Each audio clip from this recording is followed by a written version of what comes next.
Good morning, everybody. Thank you for joining us once again in Leo's Book Club. Today, my mate Leo is going to be reviewing a very interesting and quite heavy-based textbook that is a must-read for all fundraisers. Leo, what are you reviewing for us today? Good morning, Terry. Yes, I'm reviewing a book called Fundraising Management, subtitled Analysis, Planning and Practice, and it's the 4th edition. And it's that book there. It's by quite a light read by the looks of it, Leo. It's 517 pages. It's authored by Adrian Sargent and Jane George there. It is a textbook. And the reason why I say it's a textbook, though, for a book to be a textbook, there are two key requirements for that to be a textbook. So, for example, at the end of each chapter, there, you have a list of references. And each chapter has quite a great deal of references. And the second thing that's required to be a textbook is it has an index as well. It's not just the size that makes it a textbook. This is the 4th edition, which was published in 2022, so last year, and basically contains, I suppose, the latest research into fundraising and then how that is applied into in a practical sense into fundraising. Can I just give you... Step back, Leo, and just let you shine a light on your lovely face and tell us more about this 4th edition. I'll pop back in at the end because I've got a couple of questions that I want to pose to you. So tell us more about this new edition. Well, the first thing I want to say is, why should anyone buy such a book? For me, the reason why I think you need to buy this book should be in your library. One, it is, as a textbook, it's also a reference book. It covers quite a range of topics. For example, it starts off with the history and development of fundraising practice, then fundraising planning, particularly focused on the fundraising audit, market research for fundraising, understanding giving, strategic planning, just now go donor recruitment, donor development, major gift fundraising, legacies, fundraising in social media, digital fundraising. So it covers quite a lot of fundraising topics there. So one, it helps you to be up to date in your knowledge about a particular topic. On the other hand, if there's an area that you're not very strong in your knowledge base, you can read that chapter and come up to date with your knowledge in that particular area. So that's why I think if you're a serious fundraiser, why you need to have such a book in your library. I just marked off several areas which I found interesting there. And I'm not going to go into detail about all the chapters, but the first one I wanted to talk about, it's on the chapter Understanding Giving, Why People Give. It's page 83, and it's the subheading is a donor identity. And I think this shows you both the research that's been conducted and how it's been applied in a practical sense as well. So in this section, donor identity, and it's based on recent work by Shang, which is Jane Shang, of course, which is Adrian's wife. She talks about leveraging the concept of identity in fundraising. It is necessary to, one, identify who donors are when they give. She said this can easily be established in a survey. And two, reflect that identity in the fundraising copy. When fundraisers refer to the donor in the text of their appeal, they can match the words donor used to describe themselves. And she gives an example there. In this case, it's from a organization that it's an animal charity.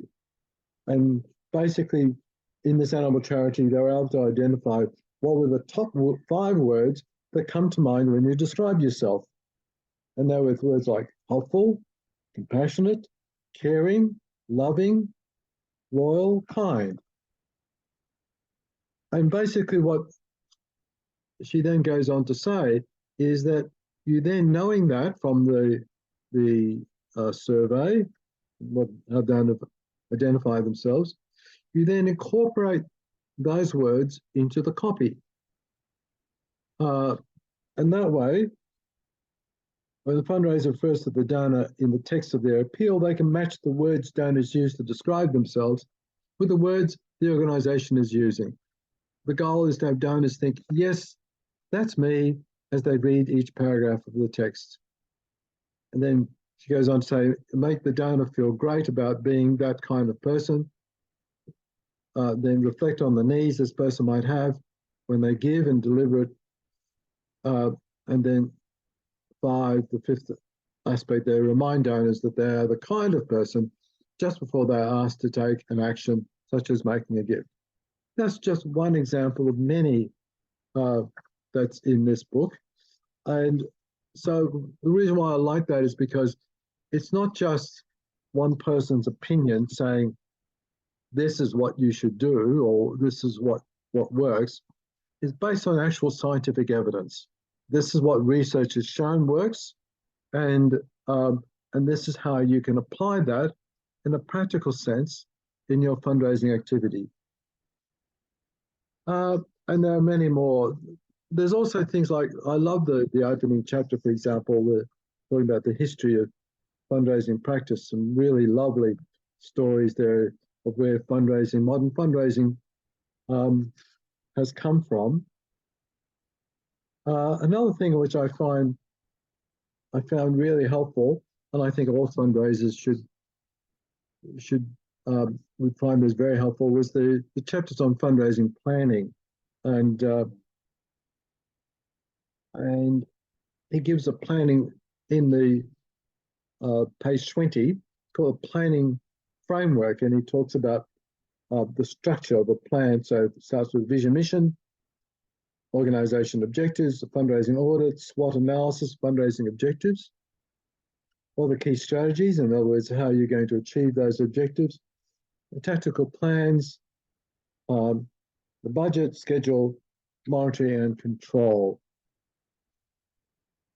And he goes on to say, restating the mission and organizational objectives serves to focus the minds of fundraisers on what income is likely to be required and why is this necessary. In short, it reminds the fundraising team of the reason for their existence and the impact that will be achieved if they are successful in raising the requisite funds. Understanding why funds are needed is thus the fundamental starting point in fundraising planning. And I just so much agree with that. So, yeah, I'm just turned over and got to page 45. The interesting thing is here, in this particular chapter, which is chapter 3, marketing research for fundraising, just a small thing, but the book describes the definition, the difference between market research and marketing research. This is just a small thing, but it's just fascinating, I find, when I read these things, to help you understand what it is what you're saying, because it's important we use words that we understand what those words mean, and when we communicate those words, we go to communicate them with the proper meaning behind them. So, for example, he talks about market research was regarded as research into markets. For example, in the case of fundraising, research into individual donors, corporate supporters, and foundations. Whereas marketing research, so it's just going from market to marketing research, applies more broadly to every aspect of marketing.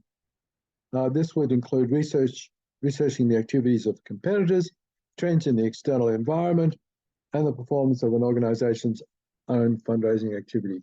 So they're just a few of the small gems that you find in a book like this, which is why I highly recommend you getting it and reading it. So, Leo, we've said, yes, it is a textbook. It is a weighty tome, and it's got a lot of academic rigor in it, Yes. which is one of the things I think that gives it a really strong presence in any fundraiser's bookshelf. But it also seems to have a lot of practical how-tos in the book. Would you say? Has it got you were talking before about audits, I think it was, in the planning framework and different planning documents and so forth. Does it give templates for that sort of thing that could help fundraisers in their everyday work? Yes, it gives templates, very much so. Templates as well. Things like I just turned over to page 156 on donor recruitment, and it talks about acquisition planning, and it talks about there are 6 broad steps to consider in acquisition of new donors. Then it lists them: objectives, segmentation and profiling, target and media planning, proposition case expression, thanking and fulfillment, budgeting control, and evaluation. That's a summary, of course. It goes into a lot more detail into each of them. So it's practical in that sense, and it shows you how step by step what you need to do. For example, in this case, step by step on how to go about planning for acquisition. So I know, Leo, you and I have talked many times over the years about the importance of retention-focused acquisition. And if I'm remembering, I've got to say it's a while since I've looked at this book, and this conversation is going to make me jump back into it. As you say, it's a pardon me, it's a reference book. You know, you can read it from start to finish, or you can just pick up the thing that's relevant to you in that moment or with that particular fundraising challenge. Correct. But in terms of retention-focused fundraising, I know that was a strong part of, I'm not sure what section in that book, whether it was donor development, I assume it was. Is there anything new in this edition on it? I mean, those are basic kind of background and founding principles of fundraising, how you're to nurture and steward your donors and so forth. Is there any new thinking in this edition in terms of the fundamentals, or is this most recent edition different in other ways? For example, does it go dive a bit deeper into digital fundraising or aspects like that? Well, certainly goes into digital. Got chapter 15 is digital fundraising. Chapter 16 is fundraising and social media. But what's different is that it brings up to date. It incorporates any new research, which weren't, because this is the 4th edition. So it looks at any new research that is coming on that has been conducted. And so you have here, you want the most recent research that's been conducted, incorporated into this book. You're right. And that's not just the author's research, is it? That because I know these authors are very strong on that academic backing up of what they're writing about. So when you say that there's citations at the end of each chapter with references, they look pretty weighty, what you showed us before. So there's a lot of research bubbling in the background informing this new edition, correct? Totally. Just example, there is a chapter called Understanding Giving. I don't know if you can see that clearly. Yeah, I can. There's a lot. There's that. And guess what? That's half of the page. That's actually a fascinating chapter, and I'm pretty sure that is one of the opening chapters, or the opening chapter to the book. Maybe it goes into history first, but I think what motivates it's chapter 4. Okay. Well, it's foundational. It's foundational, exactly. Absolutely. Trying to understand, and I mean, don't we all do that as fundraisers? What are the triggers for generosity? And we know that different donors are motivated and potentially triggered by different things. But by and large, what you said about the donor identity is really fascinating. And it makes absolute sense that the more we know our donors, the more we can reflect language back to them, that strong reinforcing their sense of feeling good about what they're doing, reinforcing their sense of their impact. But also that's going to help them, that's going to help improve that joy of giving for them, because it's reflecting those good values back to themselves, isn't it?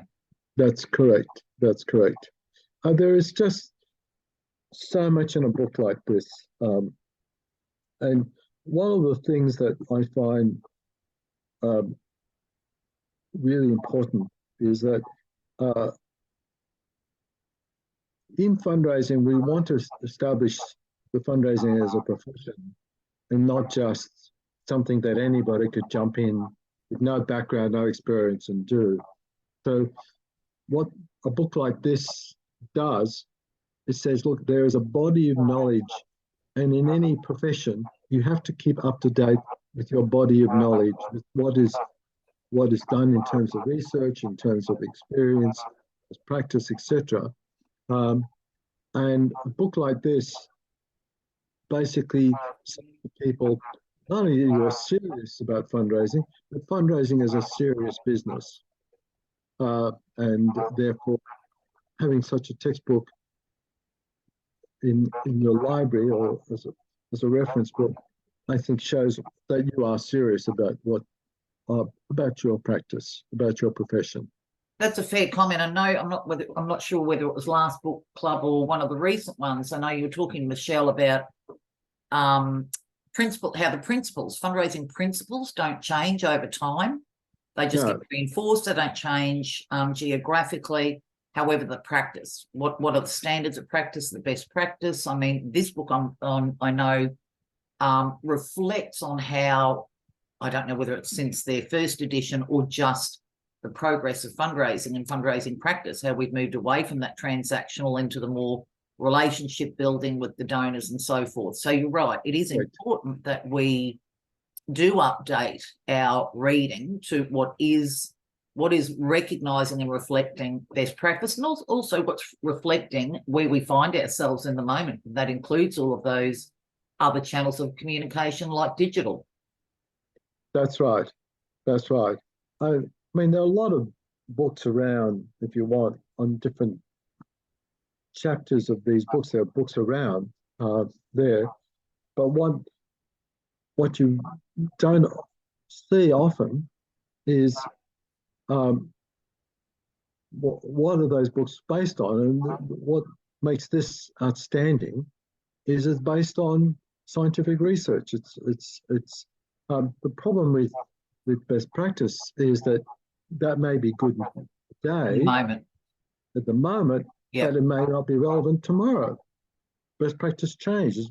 Best practice now, but this one is relevant for. This is relevant. This is based on. Well, it's timeless, isn't it? It's timeless, exactly. Yeah. And by having, they've obviously done a lot of work. Sargent and George have done an extreme amount of work trying to find all these references and then trying to incorporate those texts, those references into a text like this. My God.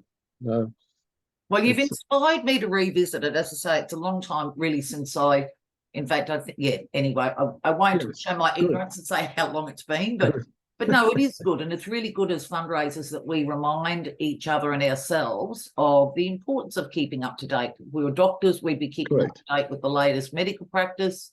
Exactly. We're professional fundraisers. So it is important that we do the same in terms of academic and practical books like the one you've just reviewed for us on fundraising management by Adrian Sargent and Jane George. Are there any other little takeaways before you give us a sneak peek, Leo, at what you're going to review next month?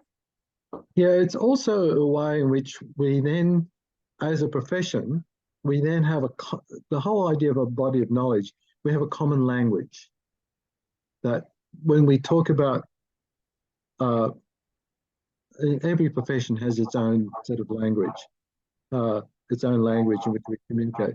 And it's important that we have a common set of language, that we and a common knowledge base there that we can base on. And that's what a profession is. So it doesn't matter whether you're in Australia or in America or England or Africa or Asia, it doesn't matter where you are.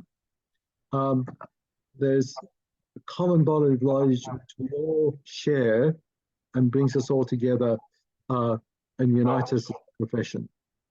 That's really important. And it's obviously one of the reasons why the Fundraising Nest loves hosting these monthly book reviews, because I think a lot of us, we're so busy in the moment in our day-to-day jobs with our deadlines and trying to meet budgets. Yes. Sometimes that reading can fall by the wayside. And I know, Leo, of all the people I've ever worked with in fundraising, you are the singularly most well-read in terms of fundraising. What did you tell me once, that you used to buy one fundraising book a month or week? What was it? No. I used to buy 3 or 4.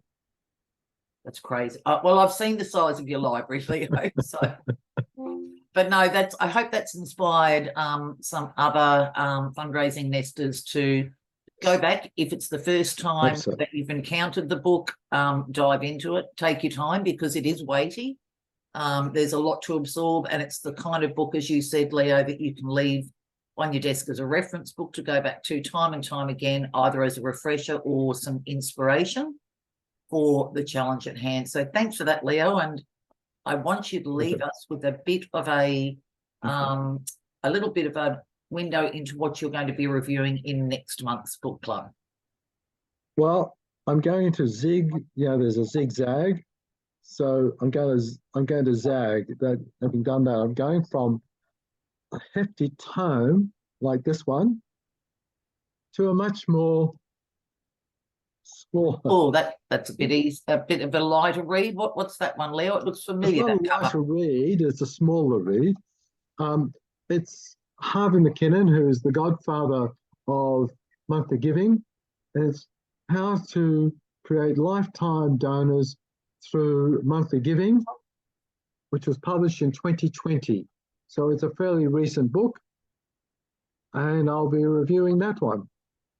I look forward to that, Leo, and I'm sure our other viewers do as well.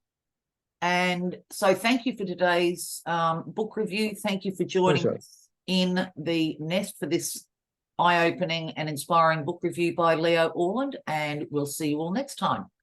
Bye, Leo. Okay. Bye. Bye.